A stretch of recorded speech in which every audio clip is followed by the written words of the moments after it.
A leader is someone who is living a life based upon high principles, high character, hmm, and who has actually, imbibed his life in a way that is exemplary for others.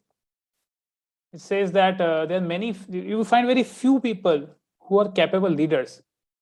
Actually, if you take the whole population of the world, there are only 10% people who are actually, leading, who are like trend setters, and the 90% people are just followers. So even if we see some true heroes in our own country, so we can talk about Mahatma Gandhi. You see, Mahatma Gandhi was he led such an exemplary, life. He was based, he had such high character, and he preached non-violence, satya, truthfulness, and you can see the way of his leading his life. That's why he was so much, attractive. His personality was so much attractive. So many people, would follow him. Why? Because of his conduct, because of his principles. And like you might be knowing that, yeah, here he's knitting his own wheel, and on his own wheel he's knitting the cloth. So what does this image represents? It represents Swaraj. So Mahatma Gandhi, he was giving this principle of Swaraj, or he wanted India to be self-sustained and do not depend upon, upon the Westerners. So sometime I mean this when this Independence Day was going, so I was just seeing there was a comment which was said that if Mahatma Gandhi will see today's India, he would cry. This is not the India he was, dreaming of when he said the India independent. So we can see that how much these people valued principles in their life, and that's why they were able to, bring revolutionary changes in the lives of people and all over the country. Next, we have Shivaji Maharaj. So many of you belong from the Maharashtra and even from other states also. We see Shivaji Maharaj is one of the revolutionary, I would say, personalities in our Indian history. You see, Shivaji Maharaj, he led the life based upon principles from Vedic culture. Culture was something which he imbibed in his rule, in his kingdom. And he was actually one of those people, one of the recent kings who was protecting dharma, the actual dharma, Sanatan dharma, which you might have heard in previous sessions. He was a protector of Sanatan dharma. And one of the instances happens that when he rules, when he was able to conquer another empire, so the soldiers from the other empire, soldiers from his own soldiers, they brought a woman from the court of the other empire, and they presented it in front of Shivaji Maharaj. They said, "Maharaj, this is for you, a gift from us for you." Shivaji Maharaj said, "See, my friend, this woman is a married lady. She is actually property of her husband. So actually, one should look at all the women in the world except one's wife's mother. Matravat parda derishu." That's what he said. That's what he quoted. So you can see that being in such a great position, yet we can see he had such a high character. So actually, people like these only, they are true leaders, or we can say true heroes, who have shown the world that how to lead a life, based upon high principles. But we will here, talk about one of there are many heroes, but we are going to talk about a hero or a leader who is very much close to our Indian culture, as well as we're going to learn we're going to see how these three qualities which should be present in a leader, how we can read from his life. The three qualities are competence, character, and devotion. So this hero of ours is Arjun. Yes, my friend. We want to study from the life of Arjun that how he has very nicely shown these three qualities?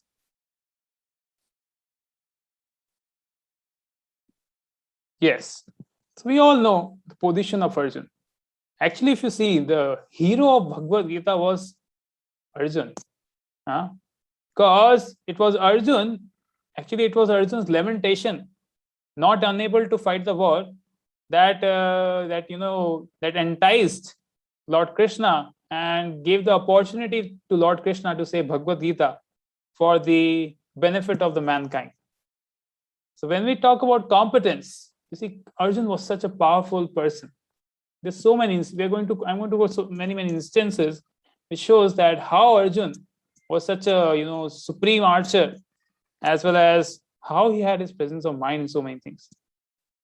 You see, once what happened, Dronacharya, he asked all the Pandavas and Kauravas in the Gurukul that, jao, jaake, he gave them all pots दिए थे ना, मटका दिया था जिसमें छेद था, तो सबको वो मटका दिए.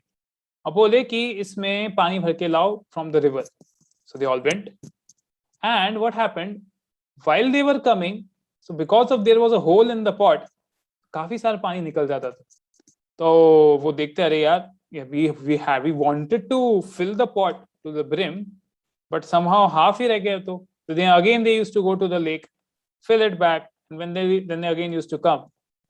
So again, when they were coming back to the ashram, to the Gurukul, again the water used to keep dripping down from the pot and it will become half. Now Arjun saw this, so Arjun find a very innovative way to fulfill the instruction of his guru. What he did, he took the pot and placed it on earth, and then he shot his arrow on the hole of the pot in such a way that water started springing from earth directly into the pot. So this way, what happened? The pot always remained full because water kept coming out from the earth, and this way, the rate of flow, inflow and outflow was balanced, and in such a way, he was able to fill the pot, even a pot with a hole. We can see how much smart and innovative was Arjun in dealing out this particular situation. Yes, and then in another instance, Dronacharya asked Arjun. He actually asked all the Pandavas. There was a wooden bird which was placed on a tree, and he asked all the Pandavas that, what do you see? So when he asked, different Pandavas replied different things. He asked Yudhishthira Maharaj, what do you see? Yudhishthira said that I see there's a sage who is, there's a bird, and then there is a sage who is sitting beneath the tree, and he is meditating and taking Lord's names, and reading scriptures. Okay, then he asked Bhim, what do you see? Do you see a bird? He said, yes, I see a wooden bird, and I also see mangoes and apples, and I also see that there's a hut behind the tree, and in that hut there are Brahmins who are eating food. So Dronacharya understood what is his intention. Then he asked Arjun, what do you see? Arjun said, I only see the eye of the bird. Dronacharya confirms from Arjun, do you see the plants? Do you see the leaves of the trees? Do you see the fruit? Arjun said, no, I only see the eye of the bird. Again, Dronacharya confirms, do you see the sages? Do you see the hut? Arjun replies, no, I only see the eye of the bird. So what this instance tells that Arjun was such a focused person. You can learn from Arjun, that how can we become focused in our lives. You see, whenever we start studying, this nowadays is the retention time of the youth has reduced to a lot. People are not able to sit for maybe half an hour. After 15 minutes, half an hour only, their mind starts wandering while they're studying. And this is such a situation that mind keeps taking us from one place to another. When we are studying, we are thinking about playing or what we will do after studies. And when we are playing, then we are thinking, oh, after playing, I have to study. So we are not able to remain in the present, and we keep fluctuating between different thoughts. So we can learn from Arjun that how Arjun was such a focused person. And yes, we have seen this is one more incident where Arjun went to the Swayamvar of Draupadi, and such a great challenge it was there. that Arjun had to shoot the arrow, aim the arrow at a fish which was rotating on a wheel, and where he has to see in the reflection of the fish in the pot of water below. So there he has to see and then shoot the arrow. So such a difficult task, but yet Arjun was able to achieve this. So we can see how much prowess Arjun had. Such a great archer he was. Yeah. Another incident from this comes that, you see, Kauravas were always jealous of Pandavas. So Dronacharya once thought, okay, let me, teach a lesson to Kauravas. So what he did, he jumped in a river, and in that river there was a crocodile. So suddenly they saw that the crocodile stuck, he started biting at the feet of Dronacharya. So at that time, all the disciples became dumbfounded. Oh, what shall they do? They started cursing themselves. Oh, our guru is going to die. But at that point of time, Arjun sprang up, he took his Gandibav and shot the arrow at the neck of the crocodile, and the crocodile was dead. So we can see the presence of mind of Arjun. So that's why one should become dynamic. From this we can learn that one should remain dynamic. One should not remain static. इसका मतलब क्या होता है? अगर कोई situation हमारी life में आती है और उसको सॉल्व करने के लिए एक सॉल्यूशन हमें पता है, बट हो सकता है उस पर्टिकुलर टाइम में ये सॉल्यूशन हम उस प्रॉब्लम में लगा रहे हैं, बट उससे ये सॉल्यूशन शायद वहां एप्लीकेबल नहीं हो. At that point of time one should think, one should be intelligent enough, one should be dynamic to take some other solution or take help from others.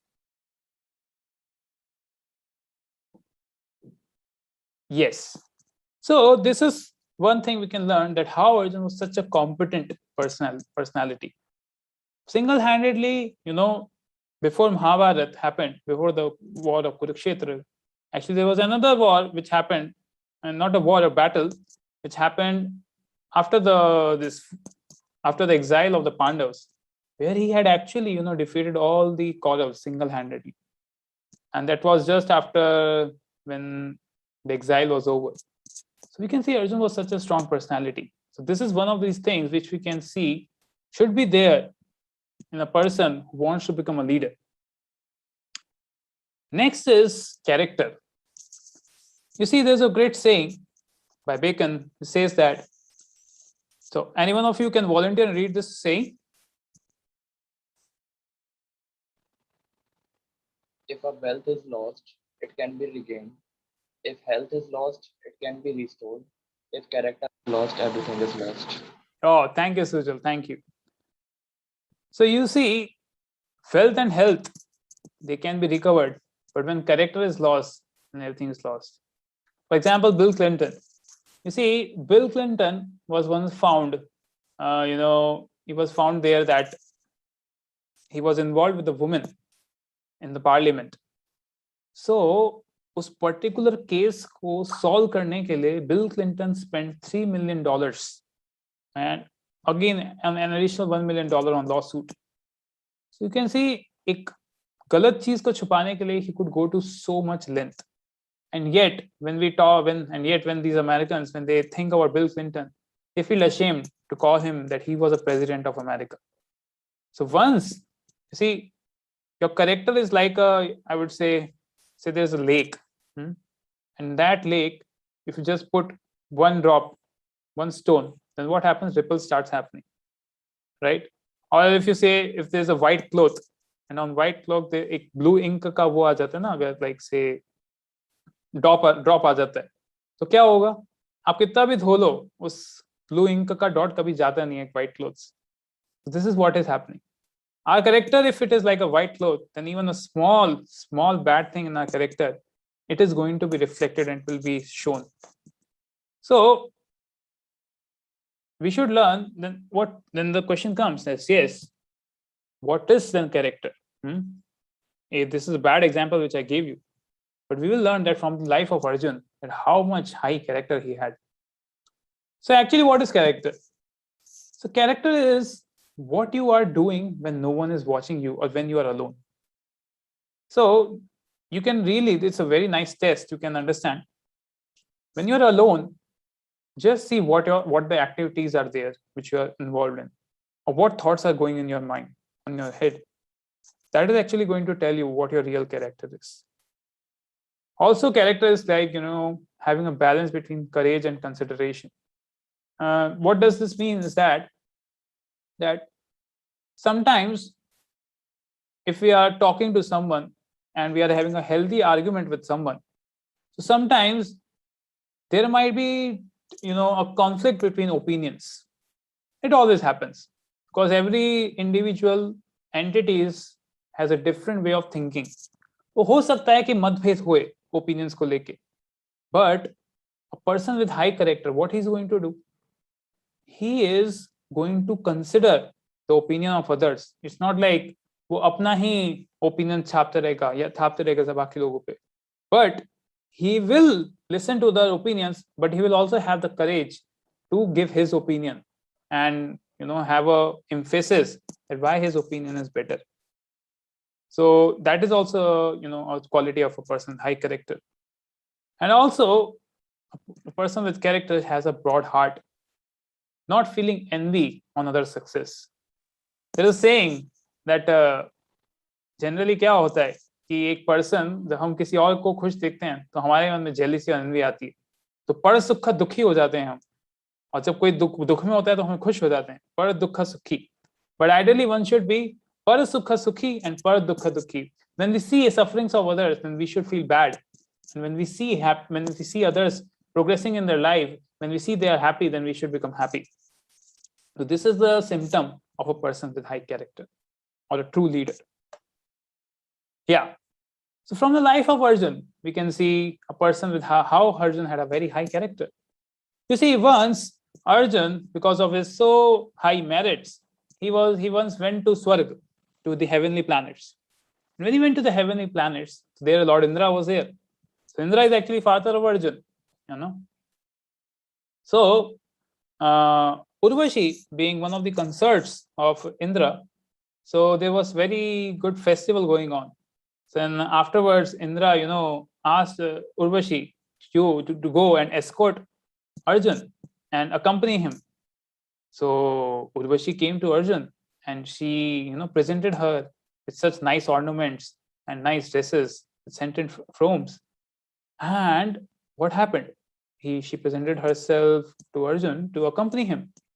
But Arjun, when he saw, he said, Namaskar.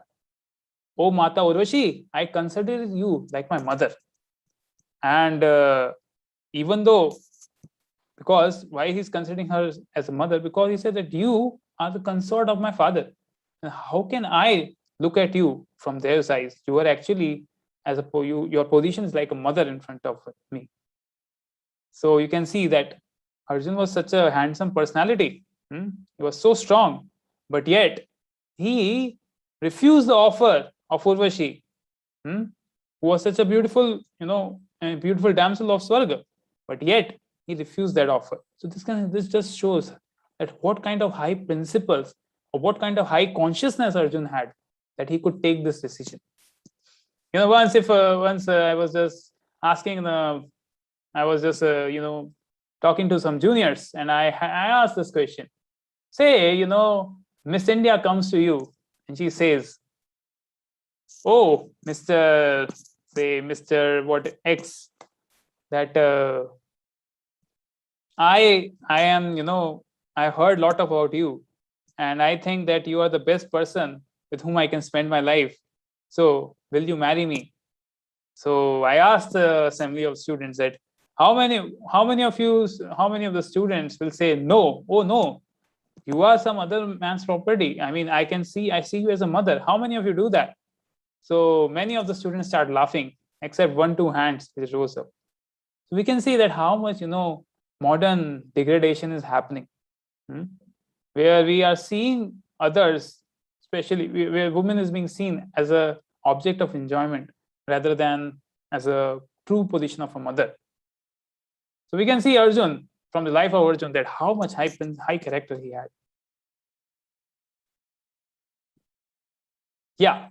So what are the 3 things which are which can cause they're like the blue dots or the black dots on the character, on our character, which is like a white cloth. These are like the viruses of the soul. The verse comes in Bhagavad Gita. Trividham narkasyedam dwaram nashanam atmana kama krodhas tatha lobhas tasmad etat trayam tajet. What is said? There are three doorways to hell. What are these? What are the three doorways? One is lust, desire, anger, and greed. So when these three things are there in a person's character, when a person has imbibed these three things in his life, so these three things are really harmful for the person, for his future life, as well as these three things takes one to degradation rather than upgradation. Yeah. So on third level is the devotion. You see, a person should be competent. He should have a high character. See, competence also means that he should be skilled. If you are a leader, then you definitely have to be skilled so that you can guide others. You should have a high character so that others can, they can see you and get inspiration from you. Having high character also means that,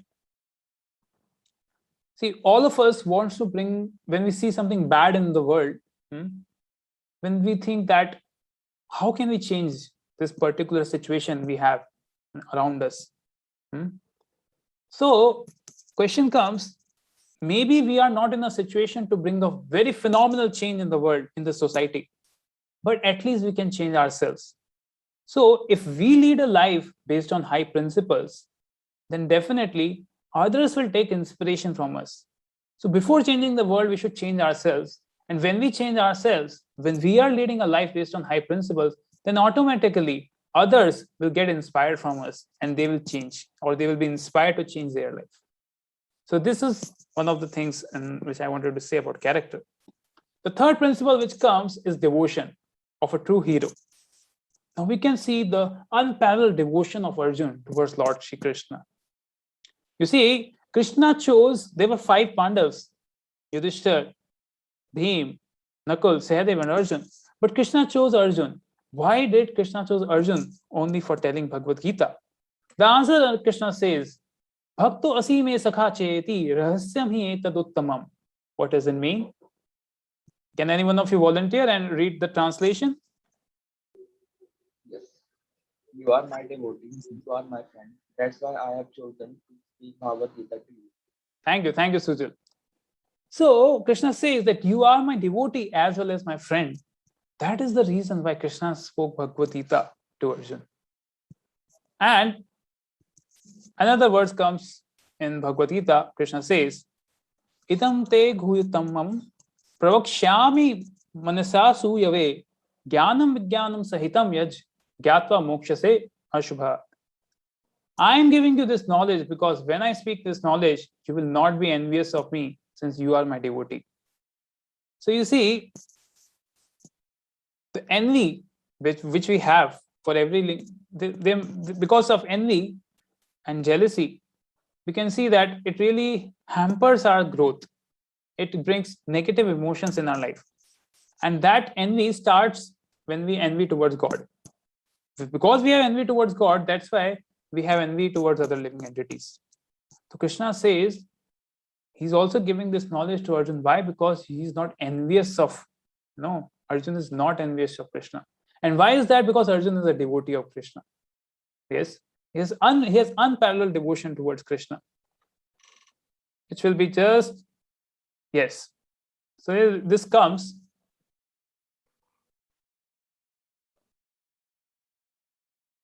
Okay, it's not playing.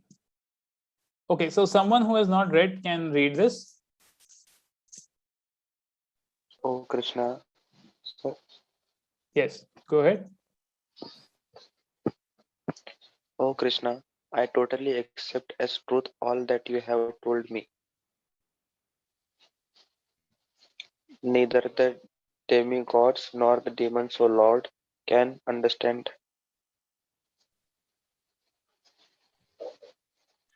your personality.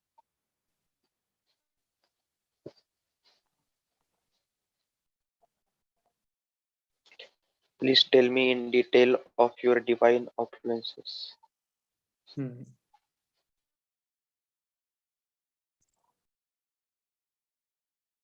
by which you pervade all these words. O Krishna, O supreme mystic, how shall I constantly think of you?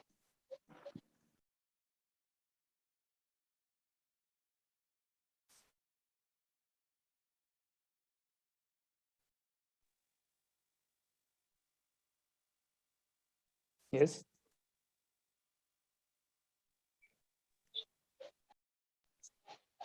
Okay. Oh, Janal, again, please describe in detail the mystic power of your opulences. I'm never satiated in hearing about you, for the more I hear, the more I want to taste the nectar of your words. So, this is what we can see. These are the words which is being told by Arjun to Krishna. I want to hear more about you, Lord Krishna. He's so much, he had such a, I would say, a desire to hear about God. With this, we can see how much devotion Arjun had. The another instance which comes in Arjun's life is that once before the war of Kurukshetra, Duryodhan and Arjun both went to Krishna, and Krishna was at that time sleeping. They went for the help of Krishna for the war. Now Duryodhan had came first, and he was sitting towards the head of the. You can see in the diagram in this photo also. He was sitting at the head side of Krishna, while Arjun he was sitting at the lotus feet of Krishna.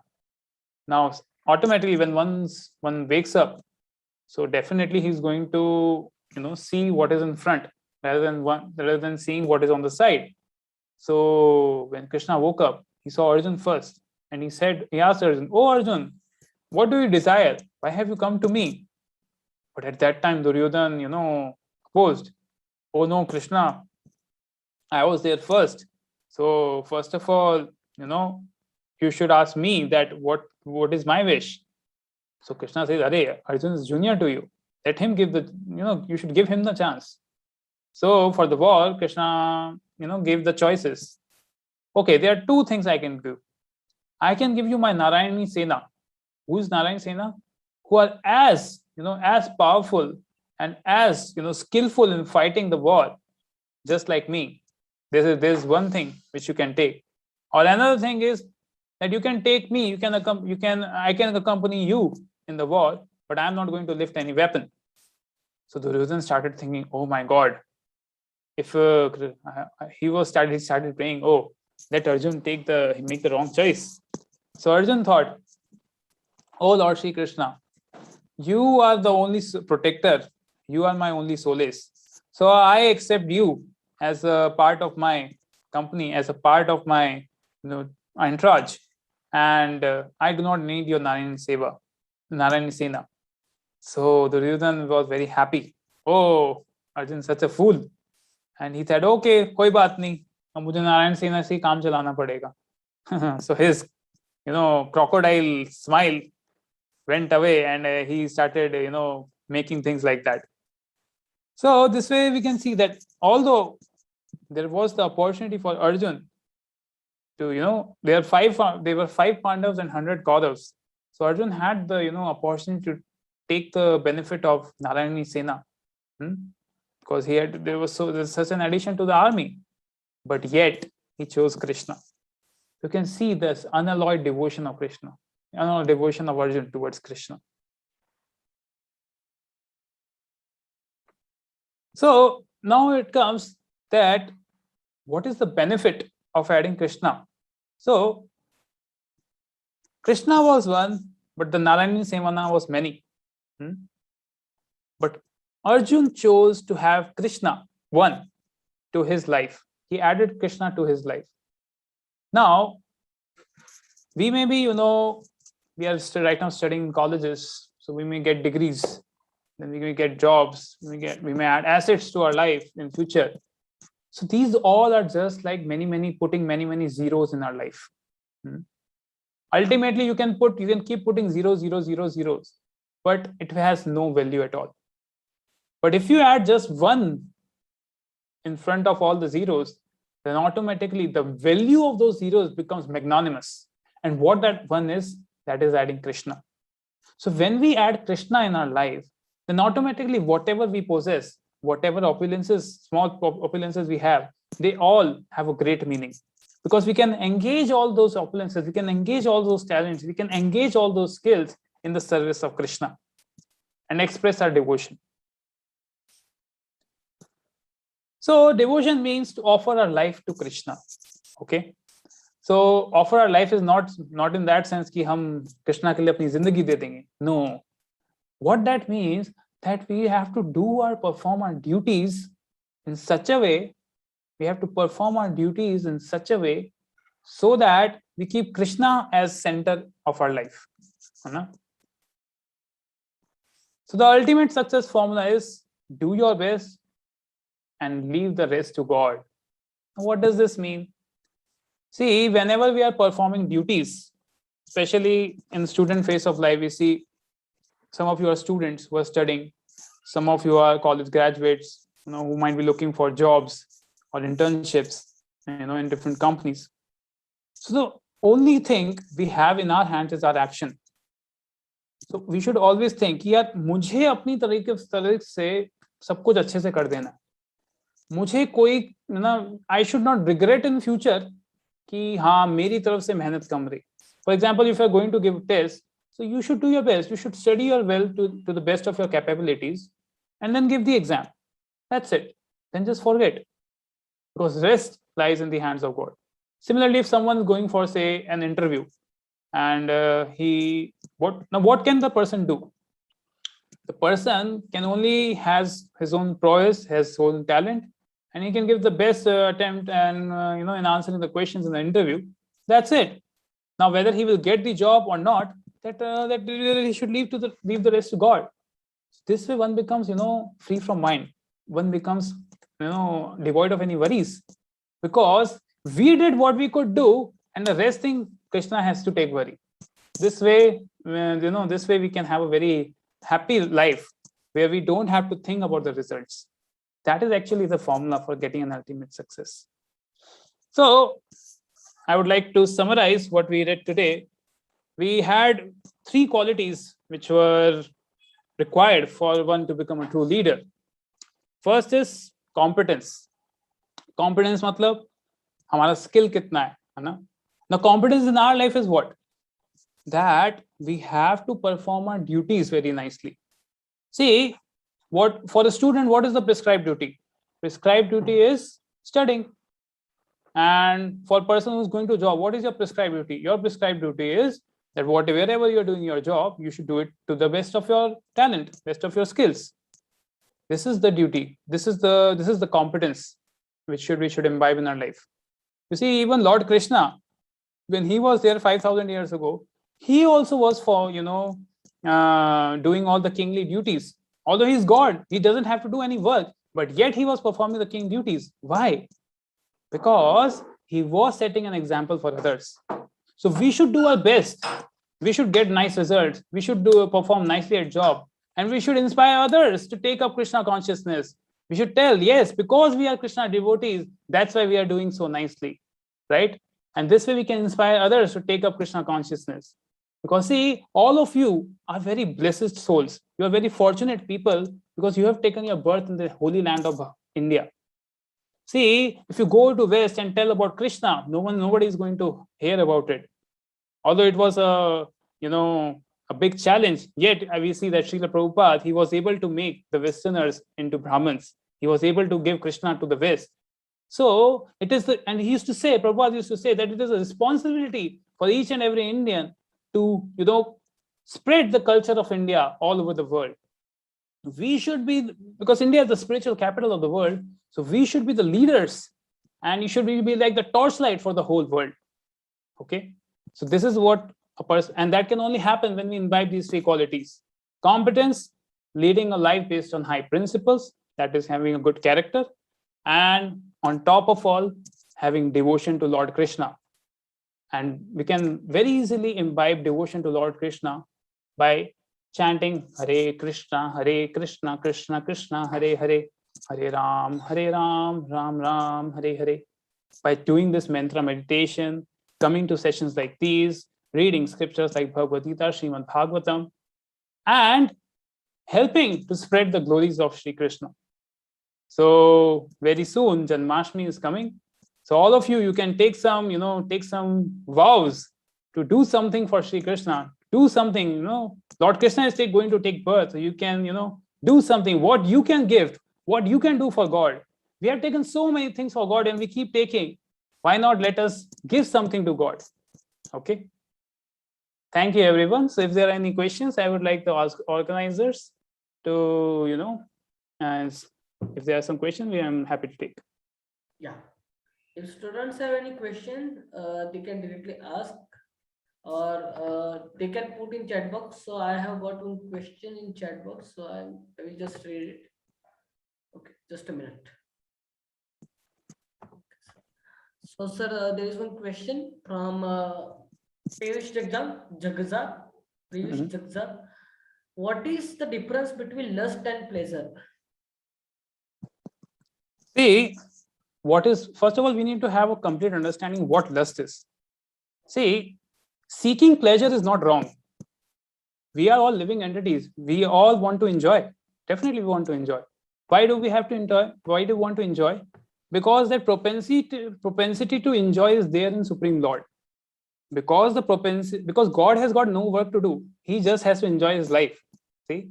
So, because God has that tendency to enjoy, and we are part and parcel of God, that's why we also have the tendency to enjoy. There's nothing wrong in seeking pleasure. But problem happens when we seek pleasure without keeping Krishna in center. When we remove Krishna from our life and then seek pleasure, that becomes lust. Because when we are desiring for things where Krishna is not there in center of our lives, that becomes lust. And when Krishna is there in center, in our lives, then that becomes our service. And the best way we can seek pleasure is by serving Lord. Because when we serve God, we automatically get the pleasure. Because there's this analogy which comes that God is like this, when we want to, you see this body, my hands are there, my mouth, my legs are there. So all of them are getting energy from what? Food. And food has to be supplied to the stomach. If the stomach gets the food, then all the body parts, they will get the energy. So that's how it is compared. Stomach is compared to God. So when we are trying to serve God, then automatically everyone is satisfied. I hope I was able to answer your question. Yes, it's a wonderful answer, sir. So next question is by Sujan Costa. So his question is how to be wealthy in all perspective of our life. How to be wealthy? Yes, sir. How to be wealthy in all perspective of our life. Okay. See, Sujal, can you give a little bit of clarity on what your question is about? The being wealthy is in what context are you asking? Sir, actually, that's not the actual question. My question is how to do or perform the most impossible, most impossible task according to you and the world, which everyone thinks is very impossible, and you are also doubtful about that task. Okay, a very nice question. So see, in order to accomplish a task, first of all, we should see that are we competent enough to do that task? If we are not competent to do that task, then first of all, we should make ourselves competent. Because in order to perform a task, we need skill. If there is no skill, then we can't perform the task. Then say you have that skill, then definitely acquiring skill is not enough, because people may acquire skill, but yet they are not able to perform nicely. Then just like the three principles I told you, we need to have high principle life. When we are leading a life based upon high principles, that adds strength. So when you're doing right and you go to the society and preach something right to others, then you get a lot of confidence on your own, because you know that you are on the right path. And on top of all, you need devotion to God, because Lord is the ultimate sanctioner. There is a saying that भगवान के बिना एक पत्ता भी नहीं हिल सकता अगर भगवान नहीं चाहे तो.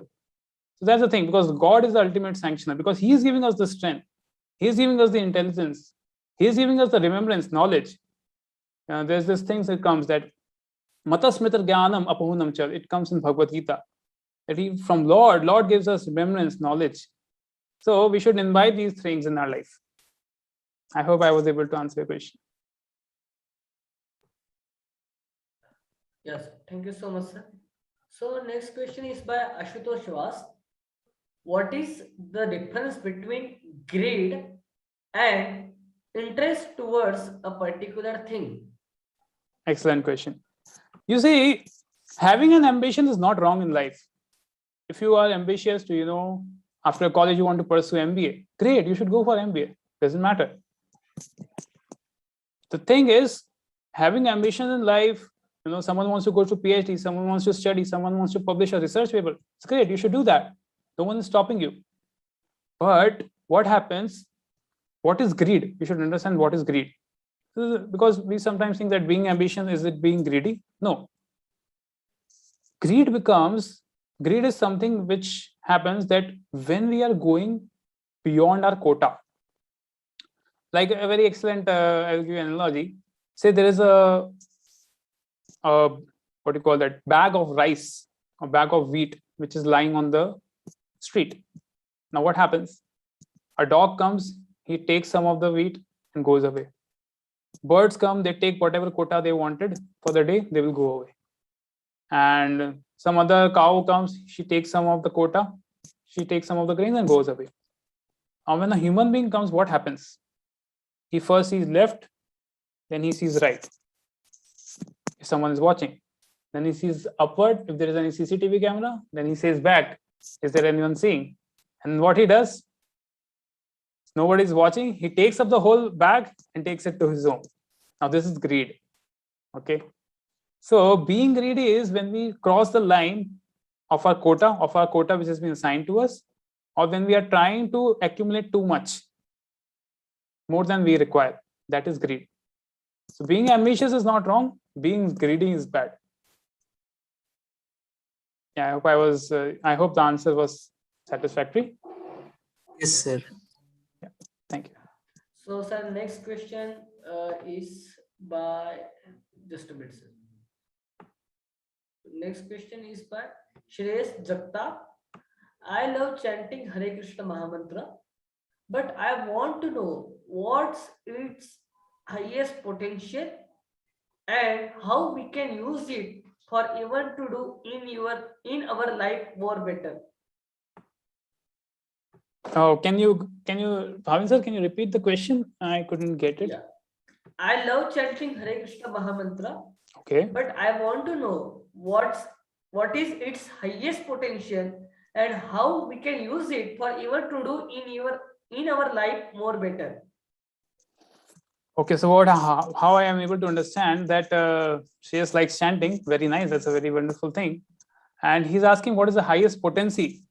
See, the highest potency of Hare Krishna Mahamantra is that you can get love of God. Because all of us, we are aspiring happiness in this life. We are trying to find happiness from this material world. From this external body, we are trying to find pleasures, but we are failing. Rather, when we are trying to, say for example, you are eating a gulab jamun. So how many gulab jamun can you eat? 1, 2, 3, 4, 5, 6, 7, 8, 9, 10. After 10 gulab jamun, you feel misery. You will say, no more gulab jamun or I will vomit. So with this material body, we cannot enjoy, or we cannot have pleasure, we cannot find fulfillment, we cannot find satisfaction. Only satisfaction and pleasure and happiness one can get when one is in connection with God. And that is the soul, when is connected with God, then only one can find happiness. So the highest potency of Hare Krishna Mahamantra is that it will give you love of God, and it will stop this cycle of birth and death, and will give you fulfillment in life, fulfillment and happiness in your life. Yeah. Thank you so much, sir. So next question is by Sujal Costa. That what should be our mindset for the hardest, just a bit, sir. What should be our mindset for the hardest task, like what Srila Prabhupada and Mahatma Gandhi had? Okay. What should be our mindset for the hardest task, like what Srila Prabhupada and Mahatma Gandhi had? Okay. Yeah. You see, whatever be the task, even if it is difficult, most difficult, or even if it is easy, one should understand that without the sanction of God, I can't do this. Okay. So just I gave the previous answer, we should have skills, but unless until we understand that if God is not there, if I do not have devotion toward God, then it's not possible. Because see, say for example, I'm moving my hand like this. Okay. Now, if you see, if a person, if my this hand gets paralyzed, then what happens? Then although I have the desire to move my hand and to use it to serve myself, but I can't do it. Why?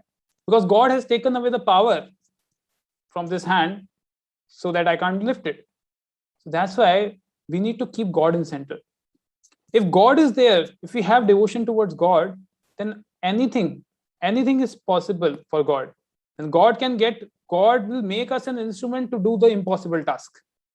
But for that, we need to have that devotion toward God. That is the most important thing. Yeah. So I hope it got clear to him. So, sir, next question is by Pratik Zada.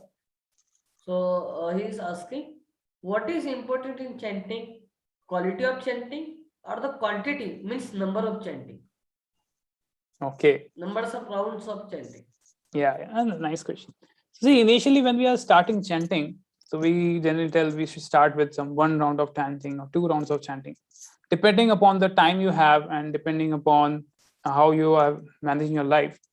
But definitely, quantity and quality both matters, because when we are chanting, the most important thing is hearing what we are saying.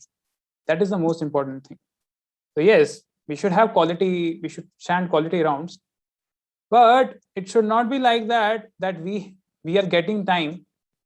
Say you are getting time and you are spending on Instagram or Facebook or social media, and you spend say 2 hours or say half an hour, 1 hour, 2 hours on social media. It's good to be aware about things, but if you could take out some of the time from that social media and utilize it for chanting, and isn't that good? That is better. So yes, both matters. Actually, you should have quality rounds. You should chant quality rounds, and you should take vows for chanting some fixed number of rounds. So this way you will develop a sense of commitment and determination in your life. You will develop that attitude to chant that many rounds, and that will help you be strict. Even if the circumstances are unfavorable, then also you will be sticking to the principles you are following in your life. Yeah. Thank you so much, sir. The next question is again by Susan. So, how to achieve flow state in whatever tasks we do? How to achieve? Can you come Flow back? state. How to Flows. achieve flow state, FLOW. Flow state. Yeah, in whatever task we do. Oh, Sujal, can you clarify the question? But actually, my question is how to achieve flow state. That is how to be in meditative state in whatever task we do. Okay. Yeah. So this answer also comes in Bhagavad Gita. When I study or whatever task we do, how to be in meditative state. That's very nice. That's very nice. Yeah.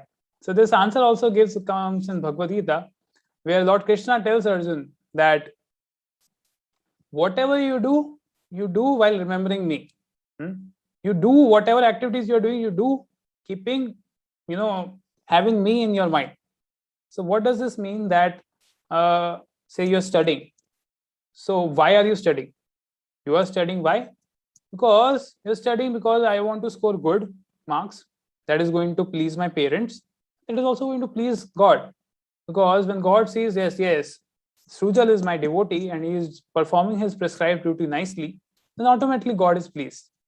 So why we are doing what we are doing, that is very much important. And how to keep that consciousness, that consciousness can be kept by this ABCD formula. With the ABCD formula is very simple. We might have heard it many times. First is association. You should be connected to a forum like this so that regularly some inputs are coming about, about what are realities of life, who is God and what is my relationship with God. Secondly, you should you should read book reading. You should do some book reading. Like we're reading books like books by Srila Prabhupada, and then we have Bhagavad Gita, Srimad Bhagavatam. There are many books there. Third is chanting. We should chant. Because these are very basic principles. When we chant, then automatically when we are chanting, we are actually trying our mind to connect with God. We are trying to hear. We are asking our mind to focus on the holy names of God. Because God's names and God is not different. So the third is chanting, and the fourth is diet, or what we eat. It should be sanctified food. Yeah. This way your mindset will become like that. When you're eating sanctified food, what happens? Whatever food we eat, some of the portion of the food which we eat, it makes up our brain tissues. So it should be sanctified food. So this way our mind will automatically be engaged. No? That's the thing. You can apply this formula. Yeah. So thank you so much, sir, for giving such a nice answers. It is like it is really wonderful that you have taken so much time for all the students from from your busy schedule. Although your schedule is too much busy, and then also you take time and put light on the wonderful topic, three qualities of real hero.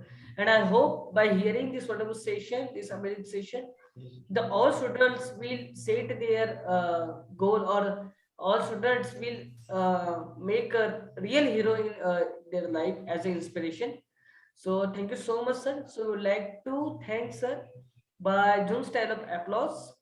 So thank you so much, sir. Thank you. Thank you. Yeah. So we would like to thank all the participants also for taking part in this wonderful session on the Saturday evening. So all the participants can put in chat box that how they like this session, how much they like this session. They can put in chat box comments that they can rate this session in this chat box, that how much they like the session. Yeah.